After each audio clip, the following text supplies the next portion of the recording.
What is up YouTube? Crafting Cars here, happy Tuesday. Now for today's video, we're going to be removing the old stock crusty fuel line from our 97 Civic here, and I'm going to be showing you guys how to build and install your own alternative fuel line. Today we are using -6AN size line that is braided and also PTFE, so it is safe to use with all your ethanol based fuels. I'm really looking forward to it, so let's go ahead and throw it in the car.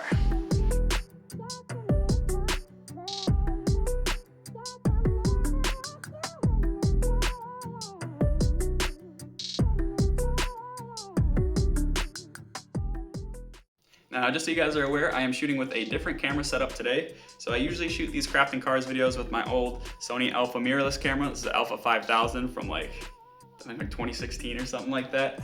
But currently I'm shooting on a Sony Xperia Pro I smartphone. I just got it, and I got like a nice little vlog monitor set up with it. So if things look better or worse, that's why. So hopefully things look better, but I don't know, we'll see. I could always switch back, but pay good money for this phone, so I hope it works better.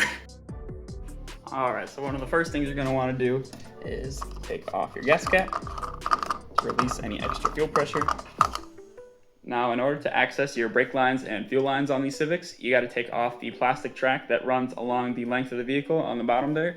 If you wanna see how to do it, I've got plenty of footage of it when I did my rear disc brake upgrade with new brake lines and stuff. I just got done with that, so that's why I have everything pulled apart. So perfect timing for me, but yeah, if you need to see how to do that, go ahead and reference those videos. I'll have it in the link in the description. But anyway, this is what we're looking like underneath the car with the plastic track removed. You can see those blue lines there are my new brake lines, but I still have the factory fuel lines. Those are the corroded looking green ones. Run all the way up into the gas tank. So I think what we'll do is we'll just do one line at a time. I'll go ahead up into the engine bay and I'll disconnect the feed line. We'll remove that one from the fuel pressure regulator as well as the gas tank, and then we'll come back and do the return line. Now, if your fuel system is completely stock, chances are you still have the fuel filter mounted to your firewall with the banjo bolt on top, so you're gonna wanna take that banjo bolt off, and that's how you'll disconnect your feed line. If you have a 3-port fuel pressure regulator like we do, your fuel pressure feed line will usually be connected right to the side there. So you can see ours is right there, it's just an AN fitting. So we'll go ahead and remove that.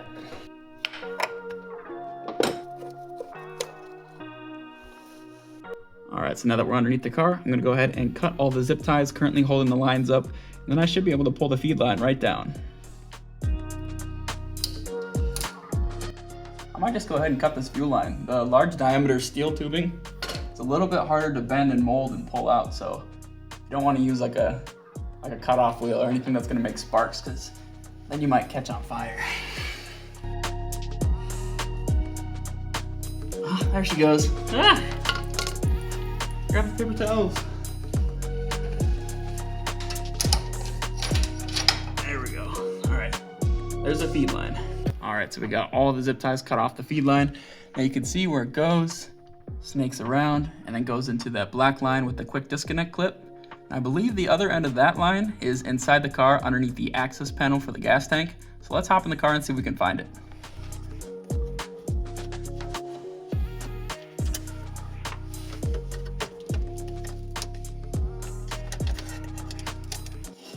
So sure enough, you take the access panel off, and right on top of the gas tank where the fuel pump hanger is, I believe this is the other end of that black line. So in order to take these quick disconnects off, you just have to push in on these yellow tabs and pull at the same time. Just like that.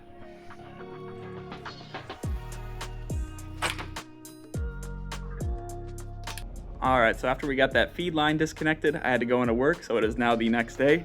But good news, weather is a lot nicer today. Apparently it's supposed to get up to 40 degrees, which is pretty crazy for this time in Minnesota, especially since the last 2 weeks it's been like hanging out in the negatives. So that's a really nice change of pace. But anyway, here is the entire feed line that we pulled out from where it connected to the fuel pressure regulator all the way back to the quick connect where it connected at the top of the gas tank. So now we're gonna be doing the same thing, but with the return line, and it should be actually a little bit easier. I've got a fitting, actually another quick connect fitting coming off this ethanol content sensor, which screws into the bottom of my fuel pressure regulator. In here, we just have one of these spring style hose clamps. So I'll set up the camera and we'll get right to it.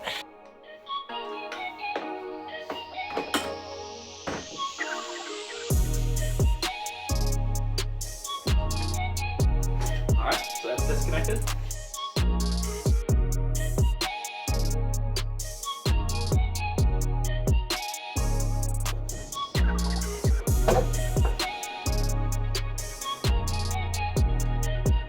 All right, so now we got the feed and the return line pulled from the car, and I kind of got it all laid out. I got the hard lines bent straight, so I know how long of sections I'm gonna need of our PTFE hose there. And then I've kind of got the fittings laid out, how I wanna install them. There's a 90 degree, 45 degree. Those are gonna be the ones connecting to the fuel pressure regulator side. And then on this end, we're going PTFE converted into a 1/4 inch diameter barb fitting. That'll be going into this hose, which will be connecting to the top of the fuel pump hanger. And then over here, same kind of deal. It's the hose to 6AN and then the 6AN to quick connect, also on top of the fuel pump hanger.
All right, so now we have both our lines completed, ready to install in the car.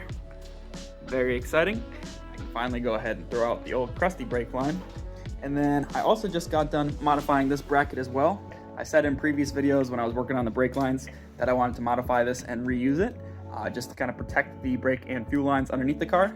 So I had to trim away at some of the plastic pieces that held the small lines, since our lines are a little bigger now.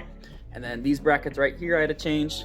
They used to work with like these square factory clips that would bolt in, but those are all rotted out, so I took those out. And then I was actually able to take some license hardware, or license plate hardware. These little white plastic square clips pop right into the square holes underneath the Civic, which is really nice. And then these are the bolts that'll go through the plastic track into these little brackets here. All right, so when we pulled out our old lines, you guys probably remember we disconnected the front and then the rear. And now when we install our new lines, we're gonna do the exact opposite. So we'll hook them up in the rear first and then snake them through underneath down to the front. Now I thought it was gonna be a little bit harder than what I'm seeing here, but if you look closely, right through that gap, you can see the garage floor. So it's actually a pretty straight shot right off those fittings. So it's gonna be easier than I thought.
guys, and just like that, our modification is complete. So I got everything hooked back up at the fuel pressure regulator. Put my trunk back together, my little block off panel. But the part I'm most excited about is how it's looking underneath the car. Which is funny because nobody will ever see this, but I got the OEM track back on. There's a couple parts where it's flexing down a little bit since the hoses are a little heavier and they don't clip up as well. So I might make some more brackets just to make it sit a little more flush. But for now, it's gonna do its job. And it looks awesome. Inside there, the blue brake lines and the black braided lines look really cool. So I got everything tucked up there. Real easy routing. But yeah, I'm pretty stoked about that. All right guys, so that's gonna do it for today's video. As you can see, it is a pretty straightforward modification. I highly recommend it for any of you who live in the Rust Belt, especially if you got like an 80s or a 90s vehicle. It's not very uncommon up here to see people with bursted fuel lines and bursted brake lines. So yeah, if you daily the car, track the car, or do anything with the car and want that extra peace of mind, upgrading your fuel and brake lines is a great way to start. So yeah, on top of that, we got plenty more modifications to do. I want to get a ton done before spring and summer so we can focus on getting as much seat time out at the track, out at car shows, and just having fun with friends. So that content's really fun to film. Yeah, I think that's all I got for you today. Don't forget to like, share, subscribe, and I will see you next Tuesday. Bye-bye.